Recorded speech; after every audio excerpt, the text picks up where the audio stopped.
आज आप एक बेहद खूबसूरत कहानी सुनने वाले हैं जिसका नाम है काबुली वाला, जिसे रवींद्रनाथ टैगोर जी ने लिखा है। कहानी शुरू करने से पहले आपसे अनुरोध है कि हमारे चैनल को सब्सक्राइब जरूर कर लें, क्योंकि हम हर दिन आपके लिए नई कहानी लेकर आते रहेंगे। चलिए कहानी शुरू करते हैं। मेरी 5 वर्ष की छोटी लड़की मिनी से पल भर भी बात किए बिना नहीं रहा जाता। दुनिया में आने के बाद भाषा सीखने में उसने सिर्फ 1 ही वर्ष लगाया होगा। उसके बाद से जितनी देर तक सो नहीं पाती है, उस समय का एक पल भी वह चुप्पी में नहीं खोती। उसकी माता बहुधा डांट फटकार कर उसकी चलती हुई जुबान बंद कर देती है, किंतु मुझसे ऐसा नहीं होता।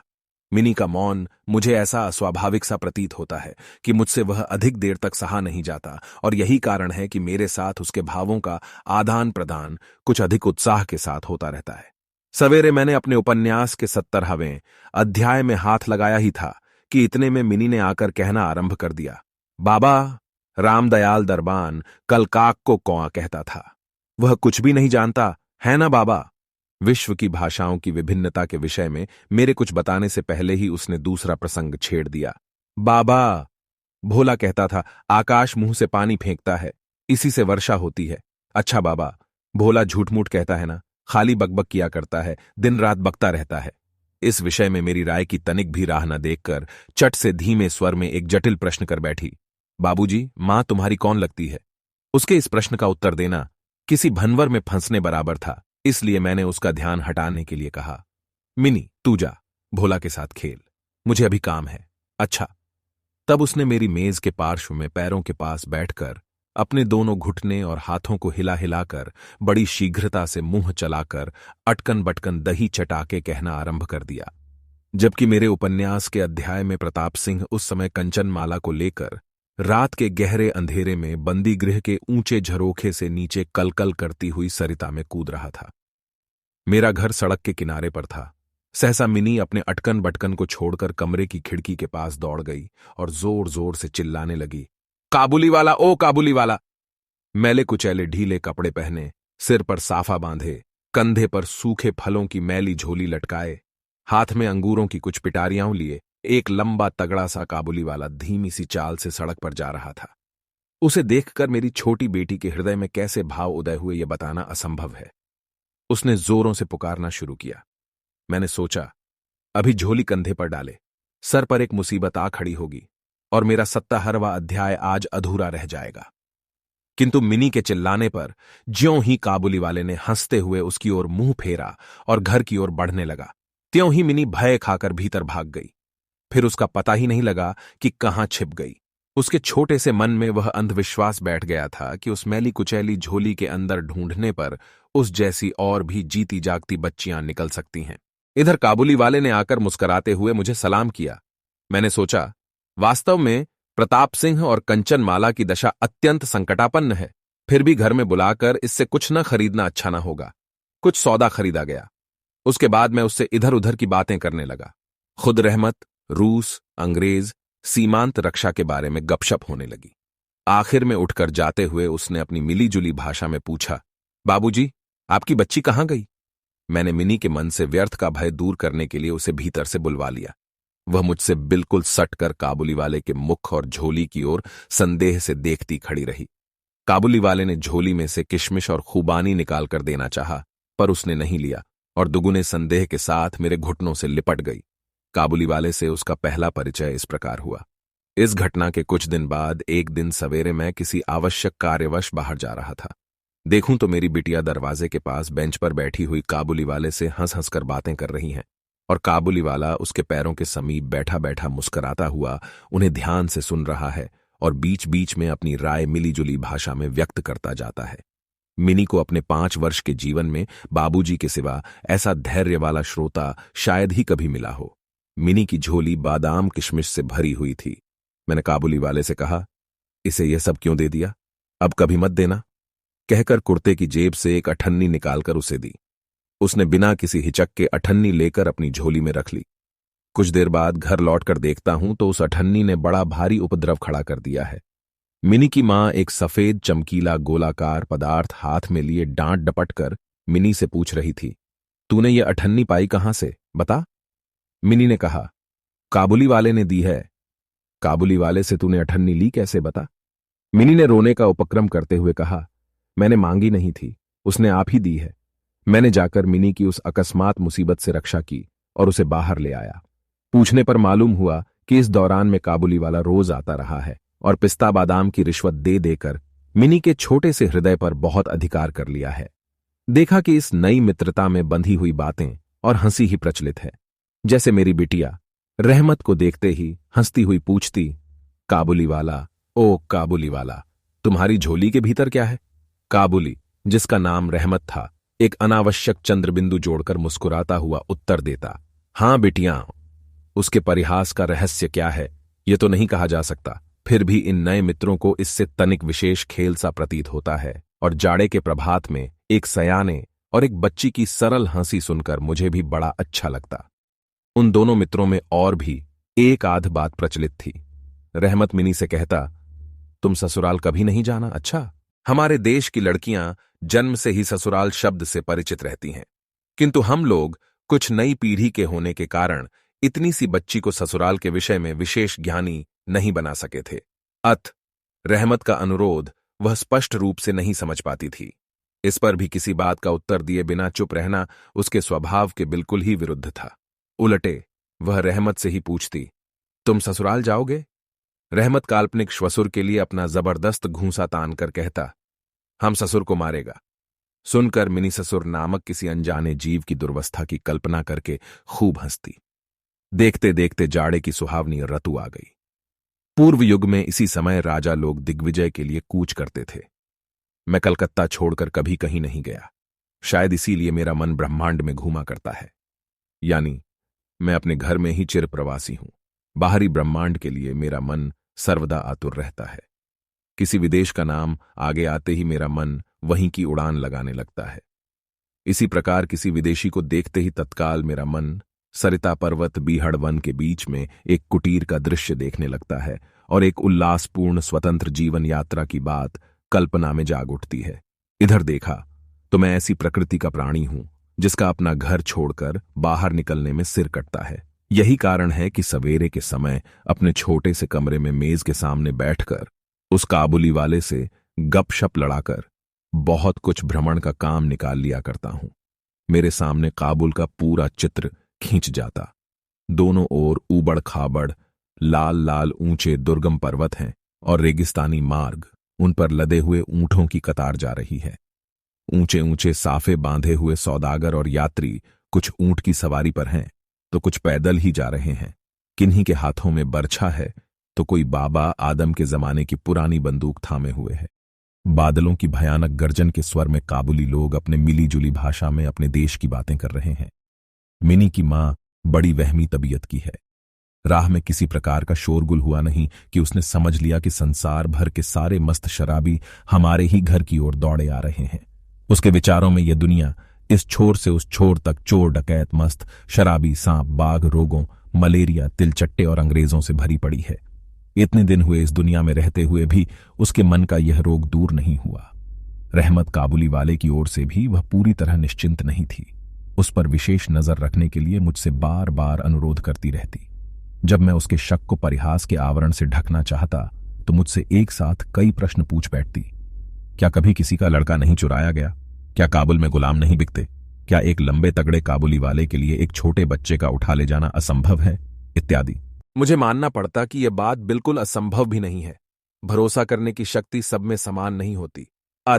मिनी की मां के मन में भय ही रह गया, लेकिन केवल इसीलिए बिना किसी दोष के रहमत को अपने घर में आने से मना न कर सका। हर वर्ष रहमत माघ मास में लगभग अपने देश लौट जाता है। इस समय वह अपने व्यापारियों से रुपया पैसा वसूल करने में तल्लीन रहता है। उसे घर घर दुकान दुकान घूमना पड़ता है। फिर भी मिनी से उसकी भेंट एक बार अवश्य हो जाती है। देखने में तो ऐसा प्रतीत होता है कि दोनों के मध्य किसी षड्यंत्र का श्री गणेश हो रहा है। जिस दिन वह सवेरे नहीं आ पाता उस दिन देखूं तो वह संध्या को हाजिर है। अंधेरे में घर के कोने में उस ढीले ढाले जामा पाजामा पहने झोली वाले लंबे तगड़े आदमी को देखकर सचमुच ही मन में अचानक भय सा पैदा हो जाता है। लेकिन जब देखता हूं कि मिनियो काबुली वाला पुकारती हुई हंसती हंसती दौड़ी आती है और दो भिन्न भिन्न आयु के असम मित्रों में वही पुराना हास परिहास चलने लगता है, तब मेरा सारा हृदय खुशी से नाच उठता है। एक दिन सवेरे मैं अपने छोटे कमरे में बैठा हुआ नई पुस्तक के प्रूफ देख रहा था। जाड़ा विदा होने से पूर्व आज 2-3 दिन खूब जोरों से अपना प्रकोप दिखा रहा है। जिधर देखो उधर उस जाड़े की ही चर्चा है। ऐसे जाड़े पाले में खिड़की में से सवेरे की धूप मेज के नीचे मेरे पैरों पर आ पड़ी। उसकी गर्मी मुझे अच्छी प्रतीत होने लगी। लगभग 8 बजे का समय होगा। सिर से मफलर लपेटे ऊषाचरण सवेरे की सैर करके घर की ओर लौट रहे थे। ठीक इस समय राह में एक बड़े जोर का शोर सुनाई दिया। देखूं तो अपने उस रहमत को 2 सिपाही बांधे लिए जा रहे हैं। उनके पीछे बहुत से तमाशाई बच्चों का झुंड चला आ रहा है। रहमत के ढीले ढाले कुर्ते पर खून के दाग हैं और एक सिपाही के हाथ में खून से लथपथ छुरा। मैंने द्वार से बाहर निकलकर सिपाही को रोक लिया। पूछा, क्या बात है? कुछ सिपाही से और कुछ रहमत से सुना कि हमारे एक पड़ोसी ने रहमत से रामपुरी चादर खरीदी थी। उसके कुछ रुपए उसकी ओर बाकी थे, जिन्हें देने से उसने साफ इनकार कर दिया। बस इसी पर दोनों में बात बढ़ गई और रहमत ने छुरा निकालकर घोंप दिया। रहमत उस झूठे बेईमान आदमी के लिए भिन्न भिन्न प्रकार के अपशब्द सुना रहा था। इतने में काबुली वाला, ओ काबुली वाला पुकारती हुई मिनी घर से निकल आई। रहमत का चेहरा क्षण भर में कौतुक हास्य से चमक उठा। उसके कंधे पर आज झोली नहीं थी। झोली के बारे में दोनों मित्रों की अभ्यस्त आलोचना न चल सकी। मिनी ने आते ही पूछा, तुम ससुराल जाओगे? रहमत ने प्रफुल्लित मन से कहा, हां, वहीं तो जा रहा हूं। रहमत ताड़ गया कि उसका यह जवाब मिनी के चेहरे पर हंसी न ला सकेगा, और तब उसने हाथ दिखाकर कहा, ससुर को मारता, पर क्या करूं, हाथ बंधे हुए हैं। छुरा चलाने के जुर्म में रहमत को कई वर्ष का कारावास मिला। रहमत का ध्यान धीरे धीरे मन से बिल्कुल उतर गया। हम लोग अब अपने घर में बैठकर सदा के अभ्यस्त होने के कारण नित्य के काम धंधों में उलझे हुए दिन बिता रहे थे। तभी एक स्वाधीन पर्वतों पर घूमने वाला आदमी कारागार की प्राचीरों के अंदर कैसे वर्ष पर वर्ष काट रहा होगा, यह बात हमारे मन में कभी उठी ही नहीं। और चंचल मिनी का आचरण तो और भी लज्जाप्रद था। यह बात उसके पिता को भी माननी पड़ेगी।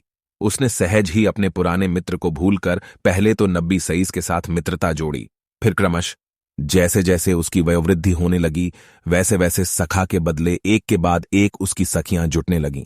और तो क्या, अब वह अपने बाबा के लिखने के कमरे में भी दिखाई नहीं देती। मेरा तो एक तरह से उसके साथ नाता ही टूट गया है। कितने ही वर्ष बीत गए। वर्षों बाद आज फिर शरद ऋतु आई है। मिनी की सगाई की बात पक्की हो गई। पूजा की छुट्टियों में उसका विवाह हो जाएगा।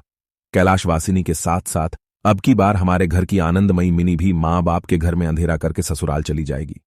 सवेरे सूर्यदेव बड़ी सजधज के साथ निकले।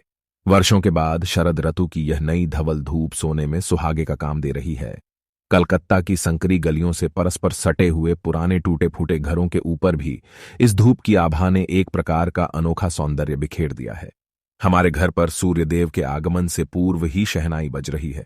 मुझे ऐसा प्रतीत हो रहा है कि जैसे ये मेरे हृदय की धड़कनों में से रो रो कर बज रही हो।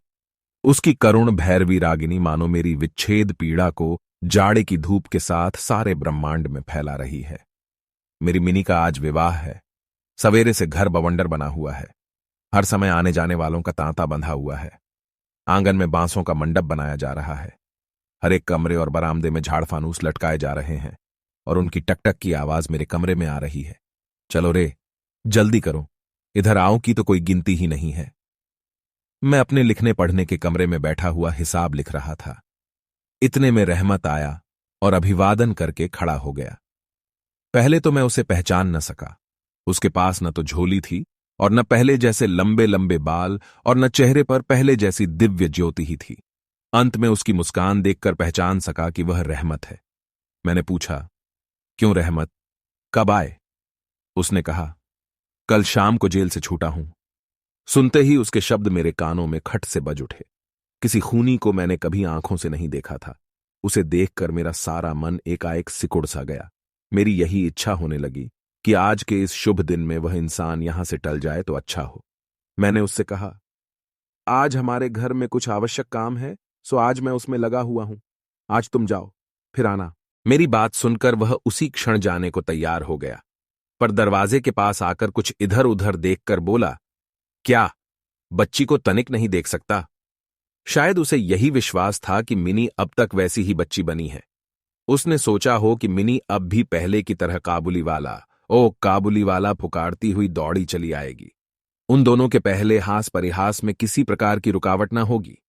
यहां तक कि पहले की मित्रता की याद करके वह एक पेटी अंगूर और एक कागज के दोने में थोड़ी सी किशमिश और बादाम शायद अपने देश के किसी आदमी से मांग तांग कर लेता आया था।